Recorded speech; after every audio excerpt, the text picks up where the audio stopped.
In 1541, Spanish explorer Francisco de Orellana sailed down the Amazon River and documented something that would confuse scientists for the next 400 years. Massive civilizations thriving in a region where the soil should have been worthless. The Amazon rainforest sits on some of the poorest natural dirt on Earth. Acidic, nutrient-depleted clay that turns rock-hard when it dries. Yet Orellana described cities with populations in the tens of thousands, agricultural fields, stretching to the horizon, and food production that seemed impossible given what we know about tropical soils. For centuries, historians dismissed his accounts as exaggeration, the fantasies of a conquistador trying to justify his expedition. But in the 1960s, archaeologists started finding something in the jungle that proved Orellana wasn't lying. Patches of soil so dark, so rich, so fundamentally different from everything around them that they couldn't have formed naturally. This soil was still fertile after sitting untouched for over 1,000 years, still growing massive trees and abundant crops without any fertilizer, still functioning as a living ecosystem when everything we've been taught about tropical agriculture says it should have degraded centuries ago. And then researchers realized something that should have changed agriculture forever. This soil wasn't found, it was built. But one detail about how it was built, and why we stopped building it, was systematically erased from modern farming education. When soil scientists finally analyzed these Amazonian dark earth patches in detail, they created a standard comparison list against normal rainforest soil: pH levels, nitrogen content, phosphorus availability, organic matter percentage, microbial population density, water retention capacity, and cation exchange rates. On every conventional metric, the ancient soil outperformed modern tropical dirt by factors of 10 or more, which was strange but explainable. Maybe these sites had unique geology or mineral deposits. But there was one measurement that didn't fit anywhere on the normal agricultural assessment scale. One component that kept appearing at concentrations so high that it required an entirely separate category in the lab reports. This component wasn't listed with the minerals or nutrients where you'd expect to find soil amendments. It appeared in the section reserved for stable carbon compounds, the materials that normally take thousands of years to accumulate through natural decomposition. And when they isolated this component and dated it using radiocarbon analysis, they found something that shouldn't exist. Massive quantities of processed organic material that had been intentionally placed there by human hands. Material that had been specifically engineered to last centuries instead of decomposing in months like normal compost. Material that created an environment where microorganisms could thrive in concentrations 10 times higher than the surrounding jungle. That component was biochar, charcoal that had been deliberately mixed into soil as a permanent foundation for biological activity. The living soil matrix. And for over 2,000 years across multiple continents, it defined how civilizations built agricultural land that could feed populations for generations without degrading, without requiring constant inputs, without the soil losing fertility. After a few seasons of planting, this wasn't a technique used by one isolated culture or discovered accidentally in one region. Archaeological evidence shows deliberate soil construction using charcoal and organic matter in ancient China, pre-Roman Europe, Indigenous North America, and across sub-Saharan Africa. These civilizations understood something that took modern science until the 1990s to rediscover: that soil isn't a medium you extract nutrients from, it's a living system you build and maintain, and the foundation of that system is stable carbon structure that hosts billions of microscopic organisms doing the actual work of converting raw materials into plant-available nutrients. The Amazon's Terra Preta sites still produce crops today without any fertilizer because the living soil matrix those ancient farmers created 1,500 years ago is still functioning exactly as designed. The earliest written agricultural texts from China, dating back to the Han Dynasty around 200 BCE, don't just mention charcoal in soil. They dedicate entire sections to the specific methods of creating it, the types of wood to use, the ideal particle sizes, and the ratios needed for different crops, giving it more detailed coverage than discussions of irrigation or seed selection. European monastery gardens from the medieval period show consistent archaeological layers of charcoal mixed with organic matter, deposits that built up slowly over centuries as monks followed written instructions that treated soil building as a sacred practice, more important than the actual planting. Indigenous agricultural sites across the Americas, from the Amazon to the Mississippi River Valley, show the same pattern: intentional layers of charcoal, bone, pottery shards, and organic waste strategically placed to create permanent growing zones that would outlast the people who built them. When Spanish conquistadors described indigenous farming in their reports back to the crown, they repeatedly used phrases like tierra negra como oro, black earth like gold, to describe soil that was worth more than the crops growing in it. Japanese farmers developed an entire vocabulary around soil life cycles, with specific terms for first-year soil, 5-year soil, and century soil, recognizing that the oldest built soils were the most valuable assets a family could own because they required almost no input to produce abundant harvests. This wasn't fringe knowledge or alternative practice. For most of human agricultural history, building living soil was the primary responsibility of anyone who grew food, more important than planting technique or crop selection, because those things didn't matter if the soil was dead. And then, between 1920 and 1960, living soil construction disappeared from mainstream agricultural education across the United States and Europe. Not gradually, suddenly. Agricultural extension offices that had been teaching composting methods and soil building techniques for decades stopped including them in standard curricula. University programs shifted focus from soil ecosystem management to soil chemistry. The U.S. Department of Agriculture, which had published detailed guides on maintaining soil life through organic matter addition as recently as 1918, began emphasizing synthetic fertilizer application rates and mechanical tillage schedules instead. Gardening manuals that had always included sections on building lasting soil fertility started recommending annual soil replacement and fertilizer dependency. Within a single generation, the foundational practice that had sustained agriculture for thousands of years, building living soil that could support itself, was reclassified as optional, then old-fashioned, then irrelevant. This wasn't because the practice stopped working. Archaeological and agricultural studies done decades later would prove that living soil methods produce better long-term yields, require fewer inputs, resist disease better, and create more resilient food systems than modern chemical approaches. It wasn't because of crop disease or environmental crisis that made the old methods impossible. It was replaced systematically through institutional changes in how agriculture was taught, funded, and regulated, changes that consistently pushed farmers and gardeners away from soil building and toward input dependency. This isn't a story about better farming techniques getting replaced by worse ones through ignorance or accident.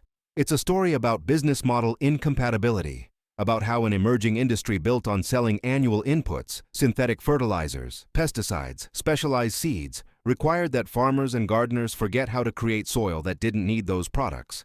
Living soil, the kind built slowly through charcoal, compost, and organic matter that ancient farmers spent generations perfecting, has a fundamental problem from a commercial perspective.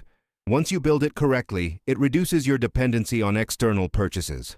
A well-constructed living soil system can produce abundant crops for decades with minimal fertilizer input because the microbial populations in the soil are doing the work of breaking down organic matter and making nutrients available to plants. That soil retains water better, reducing irrigation needs. It suppresses many pest and disease problems naturally through biological competition.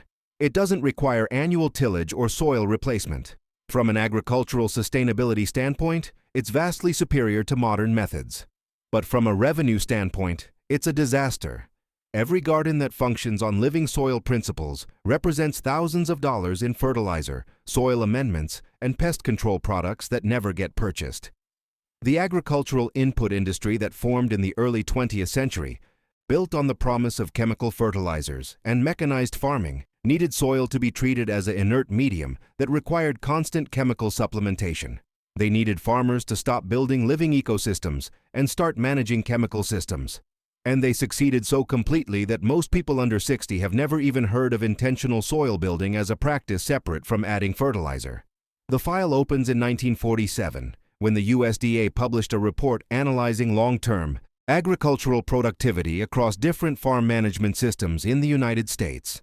The report had been commissioned to understand why some farms maintained consistent yields over decades, while others showed steady decline, even with increasing fertilizer use. What researchers found was documented in a single sentence buried in the technical appendix that reversed everything the agricultural chemical industry had been claiming. Farms maintaining high organic matter content and Minimal soil disturbance showed stable or increasing yields over 30-year periods with fertilizer inputs 1/5 that of conventional operations, while farms following intensive tillage and chemical fertilization protocols showed declining base productivity requiring progressively higher input rates to maintain equivalent yields. This wasn't describing worse soil or old-fashioned methods. It was describing soil that worked better, dramatically better, than the modern chemical approach being promoted by fertilizer companies. The report noted that the high-performing farms were using techniques that resemble practices documented in historical agricultural texts, including charcoal addition, continuous organic matter incorporation, and minimal disturbance. But instead of triggering a shift back toward living soil methods, the report was effectively shelved, rarely cited in subsequent agricultural education materials, never turned into extension office. Recommendations. The narrative that took hold instead was the opposite, that modern agriculture had surpassed ancient methods, that chemicals had liberated farming from the limitations of organic approaches, that productivity gains proved the superiority of synthetic inputs. The data said something completely different, but the data wasn't compatible with the business model being sold.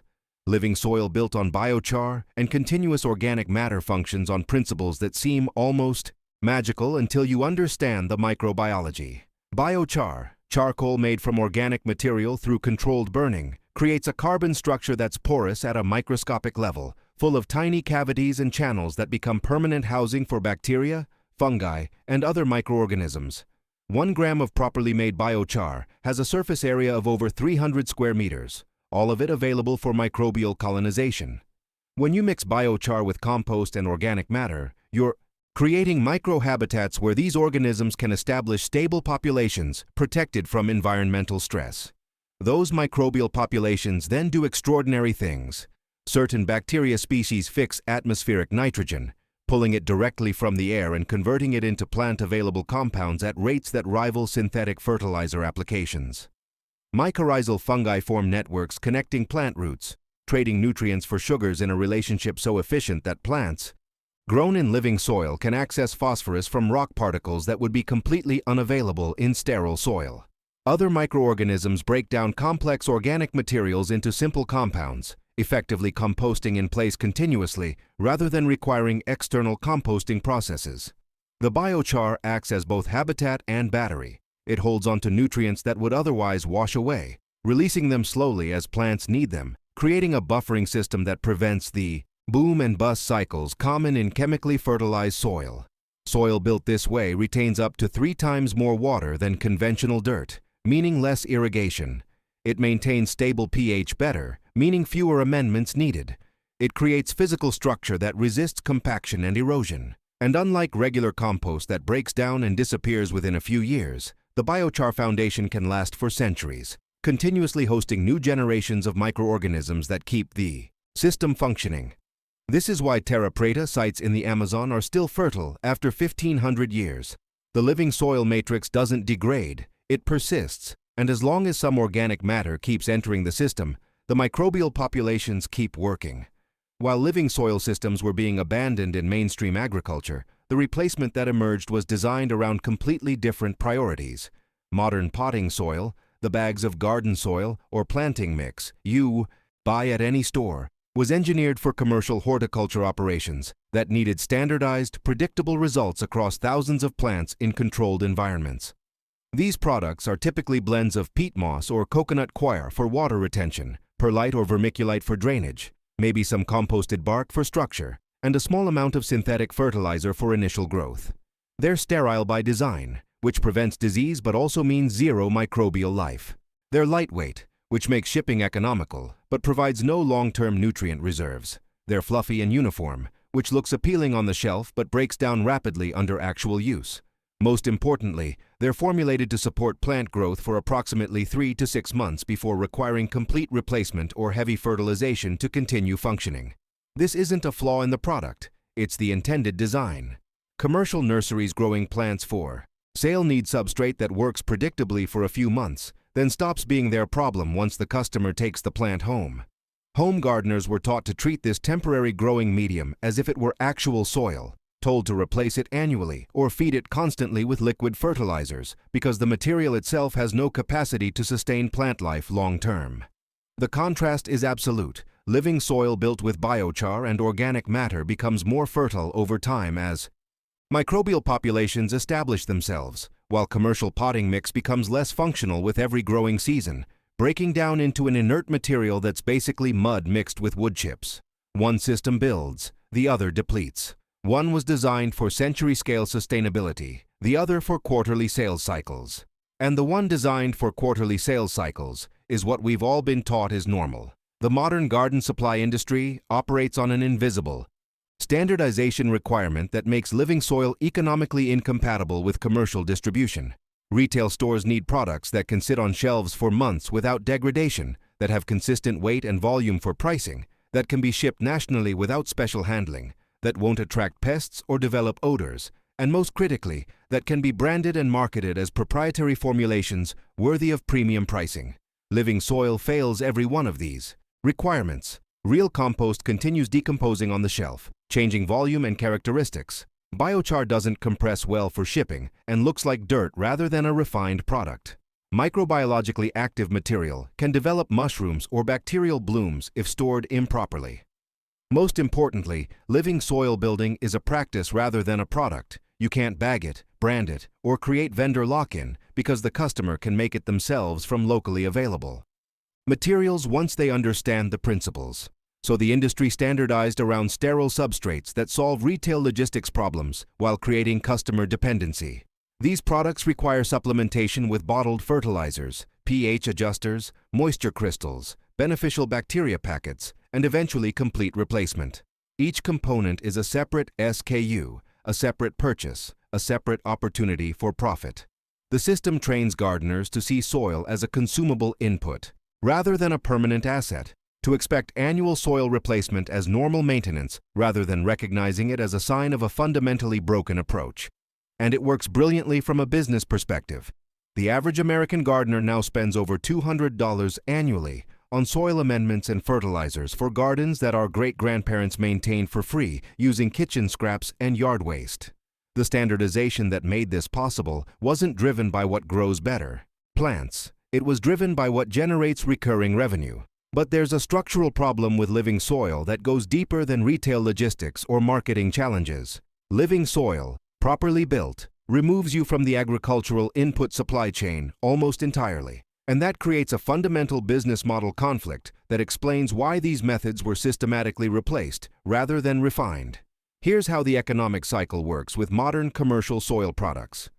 You buy potting mix in spring for $8 per cubic foot. You plant in it. It depletes over the growing season. You supplement with liquid fertilizer at $15 per bottle every few weeks. By fall, the soil structure has collapsed and much of the organic matter has decomposed. Next spring, you either replace it completely or heavily amend it with new material and start the fertilizer cycle again. Multiply this across millions of gardeners, and you have an industry generating billions in recurring annual revenue. The system requires repurchase because the substrate is designed to degrade. Now consider the living soil alternative. You source biochar once, either making it yourself or buying it as a one-time purchase. You build initial soil structure using free or cheap organic materials, compost, leaves, kitchen scraps, grass clippings. You establish microbial populations through inoculation or natural colonization. Year 1, the system establishes. Year 2, it starts producing well. Year 3 through year 30, it keeps producing with minimal input because the microbial ecosystem is self-sustaining as long as you keep adding organic matter, which you're generating anyway through normal composting of household and yard waste. You've removed yourself from the fertilizer purchase cycle. You've eliminated soil replacement costs. You've created an asset that appreciates rather than depreciates. From a sustainability standpoint, it's vastly superior. Less waste, fewer inputs, lower cost, better results.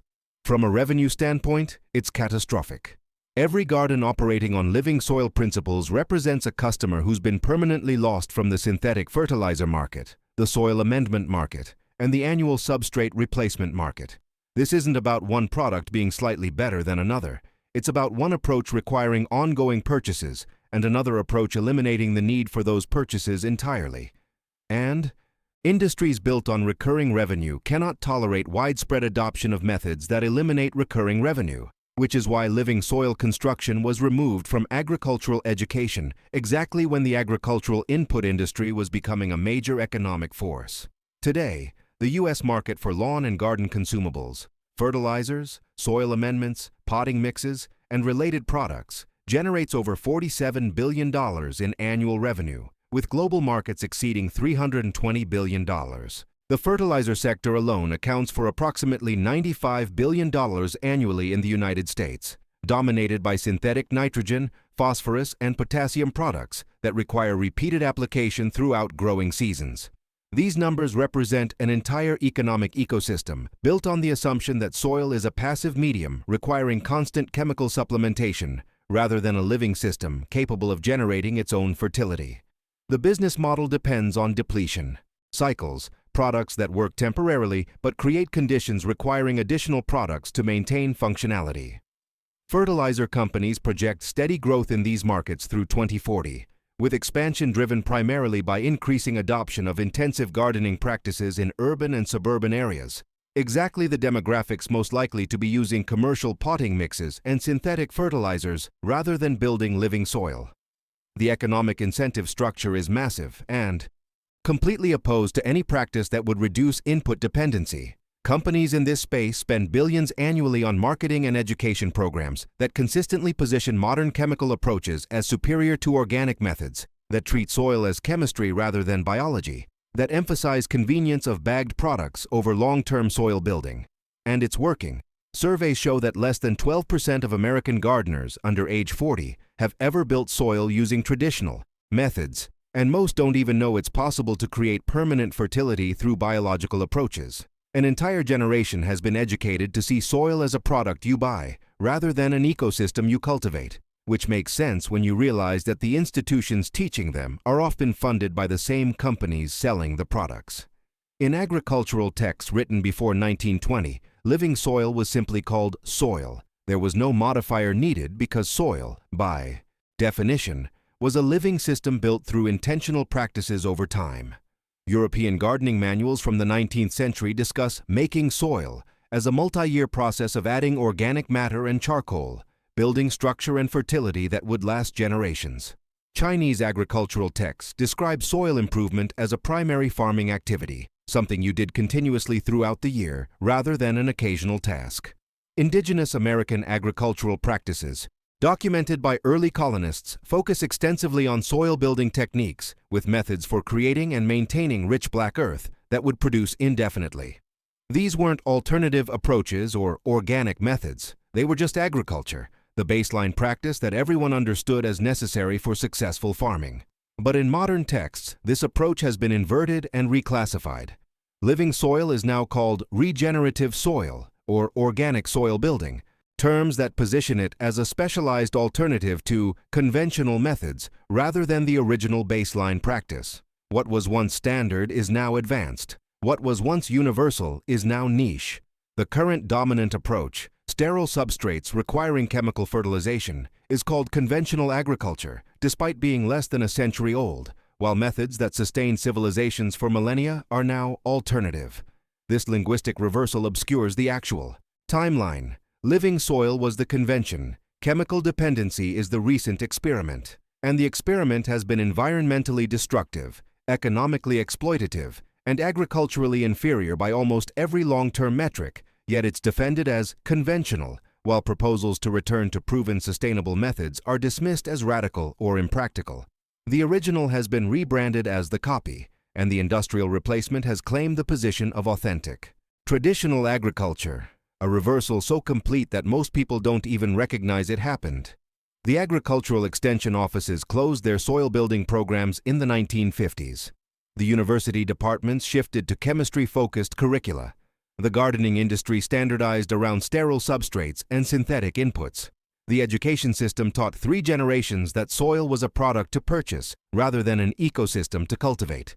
But the Terra Preta sites in the Amazon, built between 450 BCE and 950 CE, are still producing crops today without any fertilizer. still hosting vibrant microbial populations, still functioning exactly as their creators designed them 1,500 years ago. In rural communities across Japan, farmers still maintain century-old plots where the soil has been built continuously through traditional methods, plots that produce higher yields than neighboring farms using modern techniques. In parts of Africa never reached by industrial agriculture, traditional soil-building practices continue uninterrupted, creating the same rich black earth that ancient farmers knew how to make. Archaeological sites across Europe keep revealing medieval garden layers showing systematic soil construction, evidence that the practice was ubiquitous before it was systematically forgotten. These aren't museum pieces or historical curiosities. They're proof that living soil systems outlast the empires that abandoned them, that biology is more persistent than industry, that practices rooted in ecological reality continue working long after economically motivated replacements have failed. The system changed, the education changed, the market changed, but the soil that people built correctly centuries ago is still alive, still functioning, still demonstrating that the ancient approach works better than anything that replaced it. Bringing living soil back doesn't require agricultural expertise or expensive infrastructure. You can start building it today with materials available for under $50 and basic knowledge that takes about an hour to learn. The core process is straightforward. First, source biochar, which you can make yourself by burning wood in a low-oxygen environment and quenching it with water, or purchase from garden suppliers for around $2 per pound. Second, mix that biochar with finished compost at approximately a 1.3 ratio, which activates the char by loading it with microorganisms and nutrients. Third, combine this mixture with your existing garden soil or potting material, aiming for about 10 to 20% biochar compost blend by volume. Fourth, add a surface layer of organic mulch, wood chips, leaves, straw, to feed the system continuously as it breaks down. That's it. The first year, the soil establishes microbial populations and begins developing structure. The second year, you'll notice improved water retention and reduced fertilizer needs. By the third year, you have a self-sustaining system that requires minimal input beyond regular addition of organic matter from kitchen scraps and yard waste. The key insight is that you're not managing nutrients, you're managing an ecosystem, and healthy ecosystems are self-regulating. Stop tilling, which destroys fungal networks and exposes microorganisms to destructive UV light. Stop using synthetic fertilizers, which provide quick nutrients but kill soil biology. Start thinking of every organic material, coffee grounds, vegetable scraps, fallen leaves, as raw material for feeding your soil ecosystem rather than waste. Within 3 years, you can build soil that outperforms anything available commercially and requires almost no external inputs to maintain. You're not participating in a market anymore. You're cultivating a permanent asset that becomes more valuable over time. And that economic independence, that removal from the supply chain dependency that modern gardening is built around, is exactly what the agricultural input industry spent the last century trying to make people forget was possible. If learning this changes how you see the bags of potting soil in the garden center, the bottles of fertilizer stacked next to them, the entire section of soil amendments and supplements being marketed as necessary for successful gardening, then you're starting to understand that you're not looking at gardening supplies. You're looking at an economic system that requires you to treat soil as a disposable commodity that needs constant replacement and supplementation. Every product in that aisle represents a recurring purchase you'll make season after season, year after year, because the soil you're buying is designed to deplete rather than persist. But the alternative still exists. The knowledge that soil can be built rather than bought, that fertility can be created and sustained through biological processes rather than chemical inputs, that gardens can function as self-maintaining ecosystems rather than input-dependent systems. That knowledge was never lost entirely. It was just buried under decades of marketing and institutional change that positioned input dependency as progress and self-sufficiency as primitive. You don't have to participate in that system.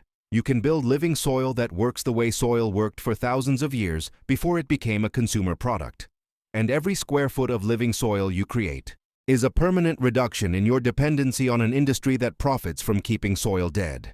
Subscribe to the Power Roots. We're excavating the agricultural technologies that were systematically removed from mainstream practice, not because they didn't work, but because they worked too well to be profitable. The next vault opens soon, and it's about a crop that produces more protein per acre than soybeans while fixing its own nitrogen and improving soil for everything planted after it, which is exactly why it disappeared from American agriculture in the 1960s.